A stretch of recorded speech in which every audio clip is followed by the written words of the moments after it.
Sabang mas ma masasabi masasabi bang malas ka kung nabunggo ka ng babae at siya ay napapatong sa iyo at follow at i-share na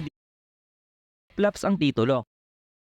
Masasabi bang malas ka kung nabunggo ka ng babae at siya ay napapatong sa iyo at nakita mo ang Lagos Nilad ng Maynila? Masasabi bang malas ka kung saan sa iyong pag-upo sa tren ay tumabi sa iyo ang perpektong hinulma ng Diyos at nananaginip pala ito ng gising, subalit nang bigla kayong natumba ay nahawakan mo ang kanyang malalaking pandikoko at bilang reflexes ng babae ay sumipa ito ng malakas na siyang nagpabuloktot sa bakal ng tren? Masasabi mo bang malas ka kung saan sa iyong pagbaba ng hagdan ay nadulas ang isang babae at biglang sumalpak ang gumamela sa iyong mukha at naamoy ang halimuyak ng mga bulaklak? Ang bango-bango!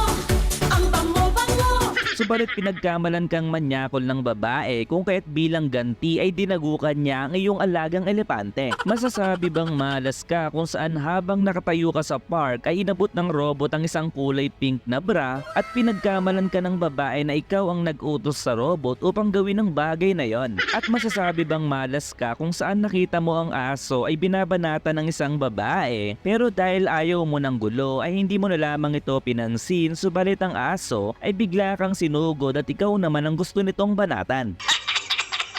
Tama ang lahat ng pangyayari na yan ay nangyari lamang sa isang araw sapagkat ang bida ngayon ay nagkaroon ng hula kung saan magiging swerte daw ito ngayong araw, subalit hindi niya malaman kung swerte nga ba talaga ito o malas na maituturing. Dahil sa mga pangyayari na yun ay nalate tuloy ang ating bida sa kanyang klase at sa kanyang pag-upo ay bigla itong nagulat sapagkat ang lahat ng babae na kanyang nakita ngayong araw ay naging classmate niya pala ngayon, ganun na rin ang kanyang guro. Nang makilala siya ng mga babae ay isang sampalang nakuha ng ating bida at pagkatapos nun ay kinuwento ng lalaki ang nangyari sa kanya. At naman sa pagkagulat ng bida ay nabitawan niya ang inakala niyang panyo na yun pala ay isang legendary item at nagliwanag ang perlas sa kanyang harapan na sobra talagang kumikinang. Hindi alam ng bida ang kanyang gagawin sa mga oras na yun dahil sobra talaga siyang nasorpresa at bigla niyang sinabi sa babae na mukhang wala daw itong suot pang baba na siyang kinataranta naman ngayon ng babae. Ang legendary item pala na hawak ng lalaki kanina ay hinangin at nasabit sa sanga ng puno, kung kaya't sa sobrang hiya ay dali-daling tumakbo ang babae papalayo sa kanya. Habang papauwi ay biglang ginulat ng babae ang bida at doon ay sinabi ng babae na siya raw ay may sasabihin at pagkatapos noon ay nagsabi din ng I love you ang babae na sobra na namang kinataranta ng lalaki. Habang nag-uusap ay biglang hinatak ng teacher ang bida, sabay dali-dali silang tumakbo papalayo at nang sila ay nasa isang kanto ay biglang yumakap ang teacher at nilagyan ng chikinini ang bida na sobra talagang kinahina ng lalaki.